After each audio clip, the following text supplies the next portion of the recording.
সোমবার সকাল থেকে সামাজিক যোগাযোগ মাধ্যমে প্রতিবাদের ঝড়। কোকাকোলার একটি বিজ্ঞাপন প্রচারের পর থেকেই নেটিজেনদের মধ্যে তৈরি হয়েছে বিরূপ প্রতিক্রিয়া।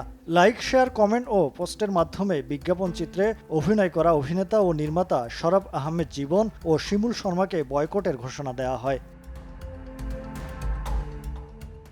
বিষয়টি নিয়ে যখন ফুঁসে ওঠে নেট দুনিয়া, ঠিক তখনই বিজ্ঞাপনটি নির্মাতা ও অভিনেতা ফেসবুক পোস্টে তার অবস্থান তুলে ধরেন। তিনি জানান, এই বিজ্ঞাপনে তিনি কোথাও ইসরায়েলের পক্ষ নিয়ে কথা বলেননি। এদিকে আরেক অভিনেতা মডেল শিমুল শর্মাও ক্ষমা চেয়ে দায় স্বীকার করেছেন। তিনি জানান, পরিচয় দেবার মতো অভিনেতা এখনও হয়ে উঠতে পারেননি তিনি। কারণ হিসেবে জানান, অভিনেতা হয়ে উঠতে অধ্যাবসায় দূরদর্শিতা দরকার, সেটা তার এখনও হয়ে ওঠেনি। সে কারণে না বুঝে অভিনয় করেছেন, তাই দর্শক, পরিবার ও দেশের মানুষকে কষ্ট দিয়েছেন। ভবিষ্যতে কোনো কাজ করতে গেলে দেশের মূল্যবোধ, মানবাধিকার, মানুষের মনোভাবকে যথেষ্ট সম্মান দিয়ে কাজ করবেন বলে সামাজিক যোগাযোগ মাধ্যমে জানান। মুহিব আল হাসান, সময় সংবাদ, ঢাকা।